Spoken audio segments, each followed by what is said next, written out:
गुरु ब्रह्मा गुरु विष्णु गुरुर्देव महेश्वर गुरु साक्षात परम ब्रह्म तस्मै श्री गुरुवे नमः। हम लोग सत्यपथ नामक ग्रंथ का जो श्री गुरुदेव द्वारा रचित है का अध्ययन कर रहे हैं। आप नारायण, आप सभी मित्र जरूर विचार करिएगा कि हम सब बुरे और भले का भेद तो भली जानते ही हैं, भली भांति जानते ही हैं। इस भेद को समझ लेने के बावजूद बुरे से दूरी न रख पाना और भले का साथ बनाए न रख पाना घोर निर्बलता का परिचायक है। इस निर्बलता के मूल में असत का संग है। बताई हुई बातों से किसी निष्कर्ष पर पहुंचना और आंखों पर पट्टी बांधे बांधे उन्हीं को सत्य मानकर अपनी खोज को विराम दे देना नारायण मृत्यु के समान है। देखिए, सबसे बड़ा पाप है अपने ही ज्ञान का अपमान करना। हमें पता है कि यह करना नहीं चाहिए, फिर भी हम उस कार्य में प्रवृत्त होते हैं। तो जब हम उस कार्य में प्रवृत्त होते हैं जानबूझकर, जो जानते हैं नहीं करना चाहिए, तो हम अपने ही ज्ञान का अपमान करते हैं। तो उसी को गुरुदेव ने कहा कि सत्य को जानते हुए भी असत का साथ देना यह मृत्यु के समान कष्ट देने वाला है। नारायण, उस महेश्वर ने सबसे सुंदर रचना मानव का निर्माण करके की है।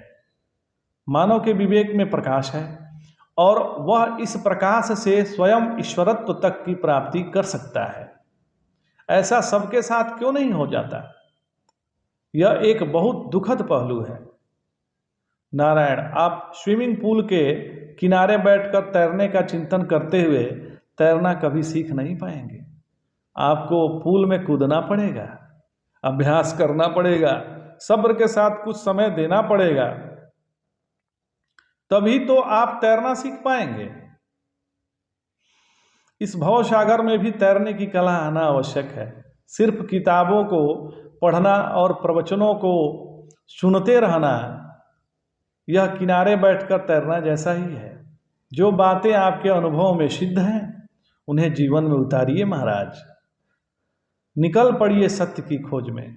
सत्य की खोज ही मानव जीवन का अंतिम लक्ष्य है। स्वयं इसकी आवश्यकता महसूस करना और तमाम विरोध, विघ्न और बाधाओं को किनारे करते हुए इसकी राह पर चलते रहना ही श्रेष्ठ मार्ग है। संसार आज उन्हीं की आवश्यकता महसूस करता है जिन्होंने उसको प्राप्त किया है। आज हम सत्य को प्राप्त हुए कि ज्ञानियों के तस्वीर घरों में लगाकर उन्हें पूजते हैं। इस सम्मान में सिर्फ अपनी क्षुद्र उपेक्षाओं को पूर्ति मात्र उद्देश्य नहीं है, बल्कि हम जानते हैं कि यह सुंदर जीवन हमें भी मिल सकता है। एक छलांग लगानी होगी और देखिए, आप खुद तैरना सीख जाएंगे।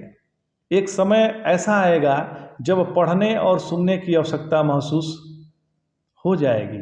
इससे आगे सत्य किसी को बताने की आवश्यकता भी जाती रहेगी। आगे पढ़ने की भी ज़रूरत नहीं पड़ेगी, न लिखने की ज़रूरत पड़ेगी, क्योंकि आप जान चुके होंगे कि सब सत्य की खोज कर सकते हैं। नारायण, सत्य की प्राप्ति होने से पहले अपने सामने सत्य और असत्य का एक भ्रामक मिश्रण होता है, भ्रम रहता है। दुनिया जब ज्ञानी मान ले तो फिर वही अहंकार और लोभ पैदा हो सकता है जो असत संसार के किसी भी काम में होता है। सत्य की खोज करते करते आपको इस तरह के प्रलोभन मिले तो इसे सही मार्ग पर होने का संकेत मात्र समझिए, लेकिन आप इन्हें भी सत्य मान लेंगे तो यह खोज वहीं रुक जाएगी। लोकप्रियता, संपत्ति, सत्ता आदि का संपादन असत्य का विषय है। सत्य की खोज करने वालों को इनकी प्राप्ति सहजता से होती है। अगर वे इनके भोग में लग जाते हैं तब वे असत्य का ही हिस्सा बन जाते हैं। जो सत्य से दूर है उन्हें यह बात चौंकाने वाली जरूर लग सकती है, लेकिन जैसे जैसे आप इस खोज में आगे बढ़ेंगे इस बात की व्यावहारिकता को भी समझ जाएंगे। नारायण, अगर आप सही में सत्य को खोजना चाहते हैं, सत्य पथ के राही हैं, तो हम आपको इसके पाने के अभ्यास बताते हैं। तो श्री गुरुदेव भगवान इसका अभ्यास बताने जा रहे हैं। तो कुछ देर विराम कर लीजिए, जरा गौर से अपने आप को देखिए, अपने विचारों को, अपने चिंतन को, अपने सपनों को, हर चीज को महसूस करने का प्रयास कीजिए। आप आज जो कुछ भी हैं अपने जीवन भर किए अभ्यासों की वजह से हैं। जिस तरह का अभ्यास आप करते हैं वैसे ही आप बन जाते हैं। किसी सर्कस में काम करने वाले के कर्तव्य देखकर आप आश्चर्यचकित हो जाते हैं, क्योंकि उन्होंने इसका अभ्यास किया है, आपने नहीं किया है। इसी तरह जिन्हें सत्य की प्राप्ति हुई उन्हें देखकर आप उन्हें ईश्वर मानते हैं, क्योंकि आपने सत्य को खोजने का अभ्यास नहीं किया और उन्होंने किया है। जब अभ्यास ही हर सफलता के मूल में है तो सत्य की खोज के लिए भी कुछ अभ्यास करने होंगे। तो पहले यह अभ्यास सतर्कता के साथ करने होंगे, लेकिन जैसे जैसे यह यात्रा आगे बढ़ेगी आप इनके अभ्यस्त हो जाएंगे और ये स्वतः ही आपके स्वभाव का हिस्सा बन जाएंगे। आप निरंतर जिन विचारों और कामों को दोहराते हैं वे आपकी आदत बन जाते हैं। जरा सा विचार कीजिए, अगर सत्य में जाना ही आदत बन जाए तो जीवन कितना आनंदनीय होगा। ऐसा ही कुछ अभ्यास को इस प्रसंग में हम आपको बताएंगे, ऐसा गुरुदेव भगवान कहते हैं। सर्वप्रथम आपको अभ्यास के स्वरूप और सही अभ्यास को समझना होगा। सत्य की खोज की शुरुआत ही सत्य के अभ्यास में होती है। तो संत कहते हैं, करत करत अभ्यास ते जड़मति होत सुजान, रसरी आवत जात है सिल पर पड़त निशान। बाबा कबीर का यह दोहा हमने बचपन में खूब पढ़ा है, लेकिन शायद सिर्फ परीक्षाओं में पास होने के लिए पढ़े हैं। बड़ी क्लास में पहुंचने के बाद और फिर कॉलेज तथा प्रोफेशनल स्टडीज में लग जाने के बाद तो इन दोहों की पूरी तरह ही हमने भुला दिया है। दरअसल याद रखने की तरह भूलना भी एक अभ्यास है। हम आज जो भी हैं अपने अभ्यासों की वजह से ही हैं। अच्छा वैज्ञानिक हो, खिलाड़ी हो या घोर आलसी इंसान, सब अपने अभ्यास की वजह से ही ऐसे बने हैं। इसी क्षण जरा अपने आप को गौर से देखिए, अपने स्वभाव को, आचार विचार को, अपनी प्रतिभाओं को, अपनी कुंठाओं को जरा गौर से देखिए।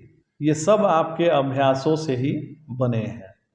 आप जो बन पाए कुछ अभ्यासों को जाने अनजाने करते रहने की वजह से बन पाए, और आप जो नहीं बन पाए वह भी कुछ अभ्यासों को नहीं कर पाने की वजह से बन पाए। आप जानते हैं कि मानव इतिहास ने ऐसे हजारों उदाहरण प्रस्तुत किए हैं जब इंसान वह कर पाया जिसके लायक उसे नहीं समझा गया।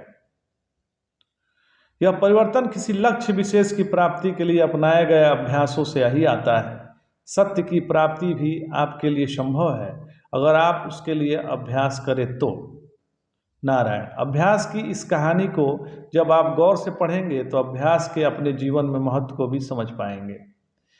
एक गांव में जबरदस्त तीरंदाज अपने कर्तव्य दिखाने आया। उसके कर्तव्य दिखाने के लिए लोगों की भीड़ जमा हो गई। नजदीक से गुजर रहा एक तेली अपने कंधे पर रखे बोझ राहत के लिए अपने तेल के पीपे नीचे उतार कर दर्शकों में शामिल हो गया। तीरंदाज ने अपने एक सहयोगी के सिर पर सेव रखा और काफी दूर से उस सटीक निशाना लगा दिया। सबने तालियां बजाई। तेली ने कहा कि यह तो अभ्यास की बात है। तीरंदाज ने भी यह सुना और मुंह से बिचकाते हुए वह अपने दूसरे कर्तव्य की ओर बढ़ा। अब घोड़े पर चढ़कर अपने साथी के इर्द गिर्द घूमते हुए उसने फिर वैसा ही निशाना साधा। लोग फिर खुश हो गए, लेकिन तेली ने कहा कि इसमें क्या खास है, यह तो अभ्यास की बात है। तीरंदाज को गुस्सा आया।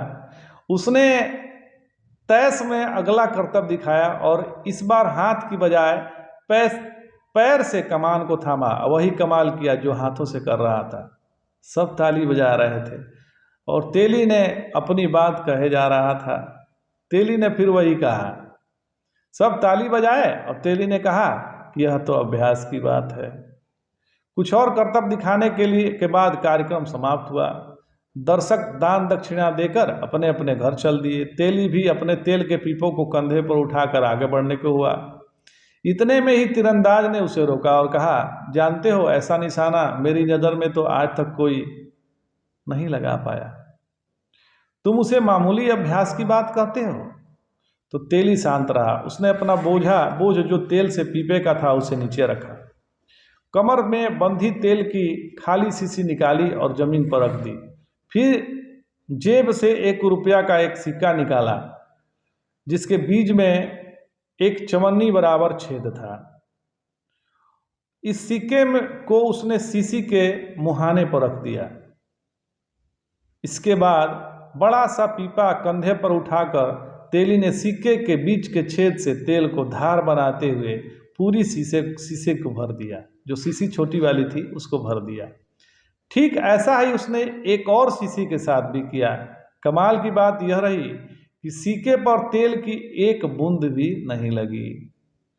तीरंदाज समझ गया कि अभ्यास से सब हो सकता है। जो वह कर सकता है वह शायद कोई और नहीं, लेकिन किसी और अभ्यास का अभ्यर्थी जो कर सकता है उसे करने में वह असमर्थ है।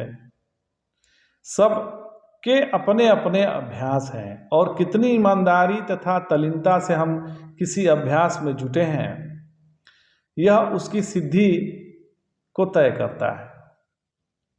अब बारी है खुद से प्रश्न करने की कि आखिर हम जीवन पर्यंत क्या अभ्यास कर रहे हैं।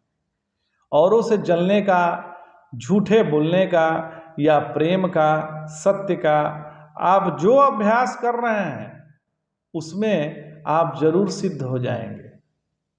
प्रश्न करिए और खुद से जवाब मांगिए कि आखिर आप क्या अभ्यास कर रहे हैं जो आपकी वर्तमान परिस्थिति का जिम्मेदार है। तो आज इतना ही। जय जय शंकर, हर हर शंकर।